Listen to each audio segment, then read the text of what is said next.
Pred nami je izjemna oddaja Klepet ob kavi. O zlati transformaciji bo govorila Tina Orel, Mirjam Kopše o zdravih družinskih receptih za mlade mamice. Vpraševali pa se bomo tudi, kako izgubo, slovo in poslavljanje od umirajočih doživljajo mladi.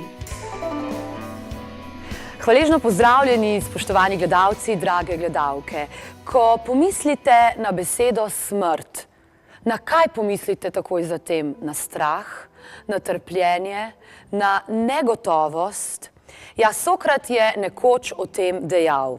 O smrti nihče ne ve, ali ni morda za človeka največje dobro, bojijo pa se je, kot da bi dobro vedeli, da je največje zlo.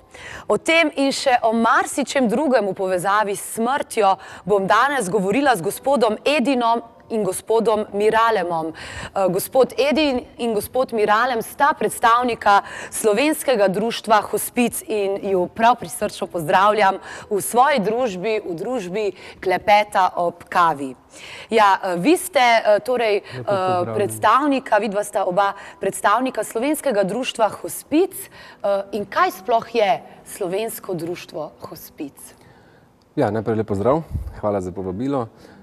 Slovensko društvo Hospic je nevladna organizacija, ki se na slovenskem prostoru že letos 23. leto ukvarja z detabuizacijo smrti, umiranja in žalovanja.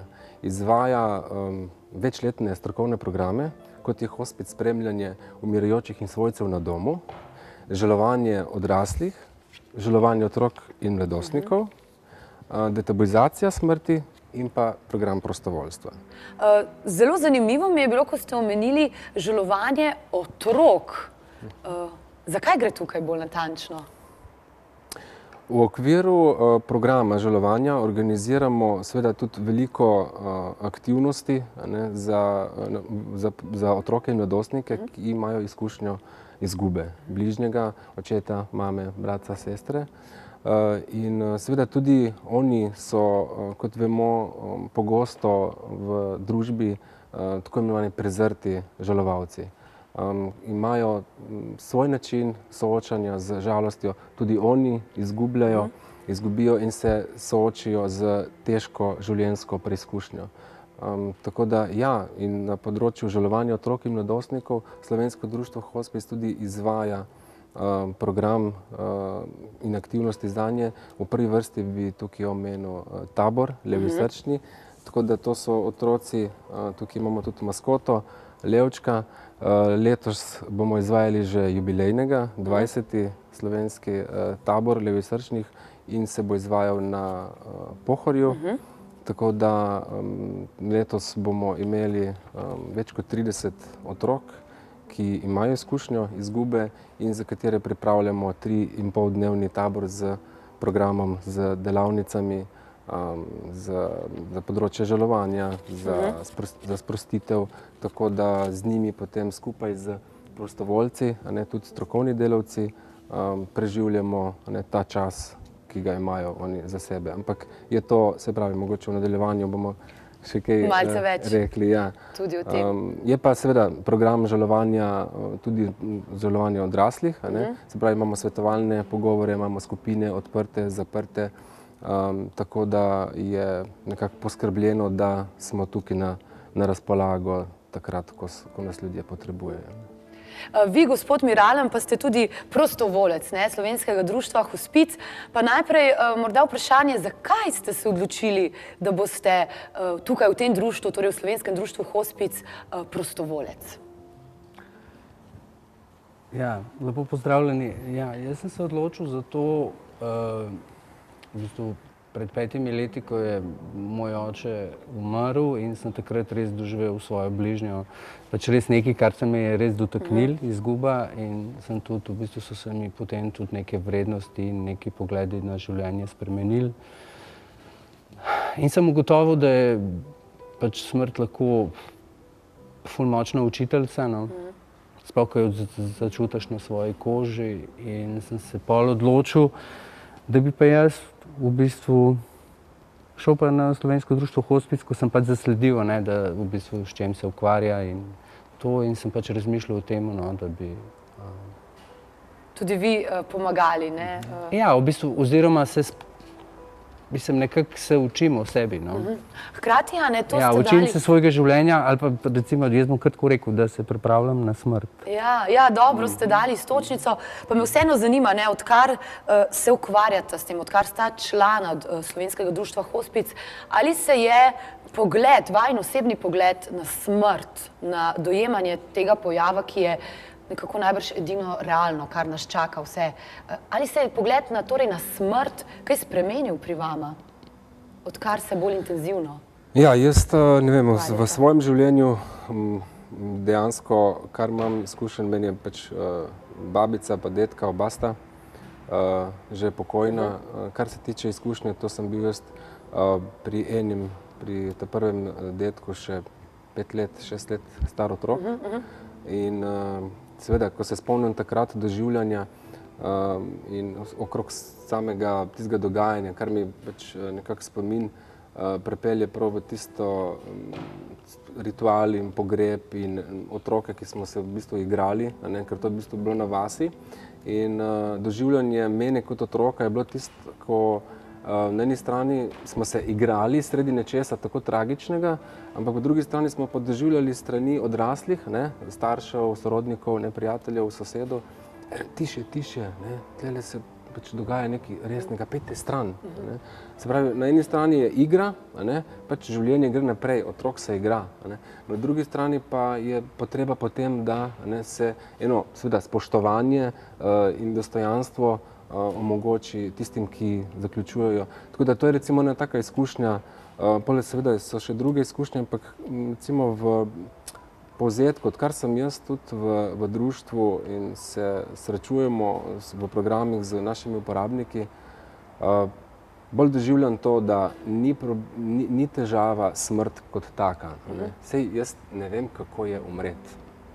Tisti, ki umirajo dejansko, ki so tam in ki jih mi spremljamo v podpori, oni nam nekako dajajo na to zrcalo nazaj v smislu osmišljanja lastnega življenja.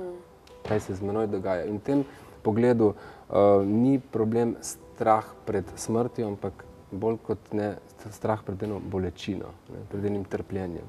In to skuša tudi društvo s svojimi programi, s svojimi aktivnostmi, delom z uporabniki, z dragimi prostovoljci, saj sem tudi sam prostovoljec, ampak brez njih je tudi naše delo pravzaprav nekako izgublja res tisti pravi smisel. Šele z prostovoljstvom, ki so izobraženi, ki grejo skozi naše izobraževanja, zato da lahko tudi delajo v programih, da se sami soočamo skozi izobraževanja, te delavnice, ki jih imamo z lastnim minevanjem. Ja, in tako da ne toliko strah pred smrtjo, ampak pred bolečino. In seveda, kakor je rekel prej Miralem, lepo, da šele smrt je tista učiteljica življenja. Vi ste rekli, da ste se ogromno, oziroma da se učite skozi vse te izkušnje, ki jih dobivate kot prostovolec, da se veliko učite o sebi. Kaj ste se recimo zdaj pa vseeno naučili o sebi skozi te izkušnje, ki jih videvate in s katerimi se srečujete? Jaz drugače prihajam iz pedagoškega poklica, tako da že tam sem spoznal, da v bistvu koliko so tudi otroci dobri učitelji življenja in da se v bistvu vedno ob komorkoli si vedno učiš.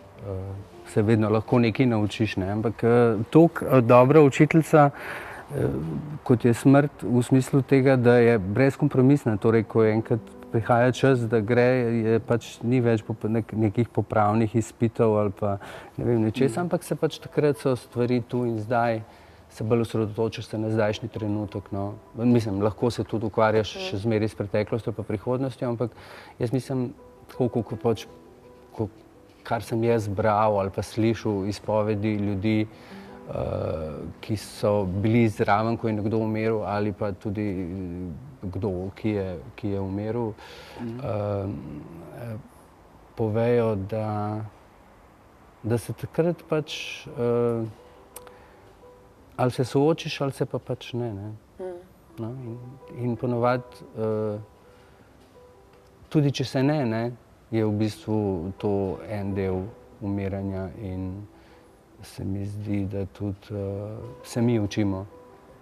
No, v bistvu, ko gledamo primere ali ko poslušamo primere drugih ljudi, no, to sem videl na izobraževanju, ko ti ljudje povejo svojo izkušnjo iz življenja, a ne, koliko v bistvu je to ena bogata stvar, ne, da on deli nekaj takega svojega intimnega s tabo in se nekako začuti, ga poslušaš, ne, sprejmeš tako stvari, kot so in se počutiš zelo povezanega potem s to osebo. Ne.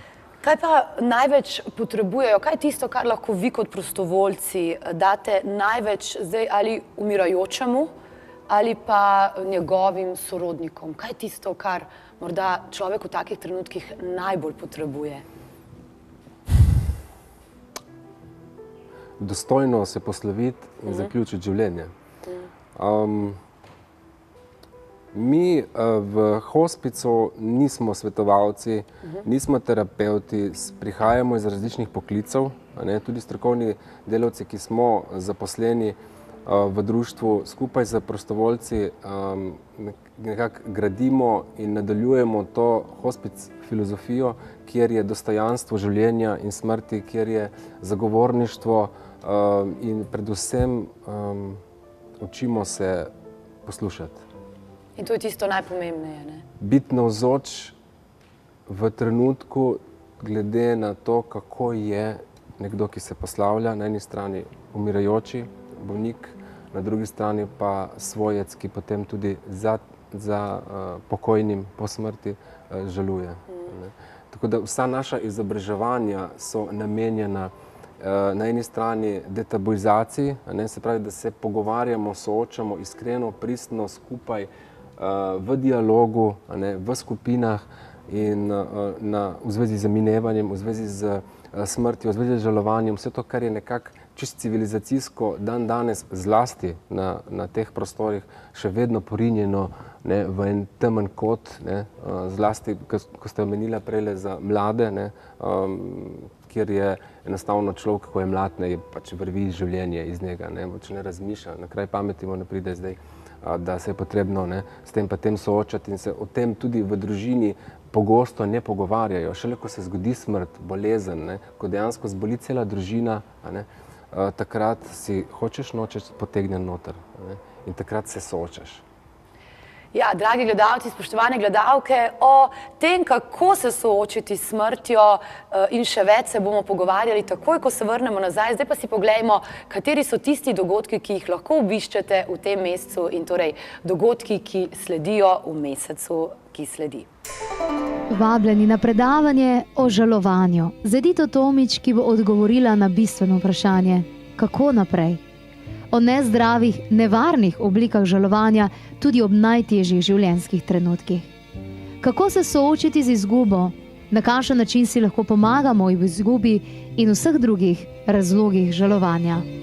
Vabljeni v osnovno šolo Milana Šuštaršiča za Bežigradom na Štembelovi ulici 16. novembra ob 6. popoldan.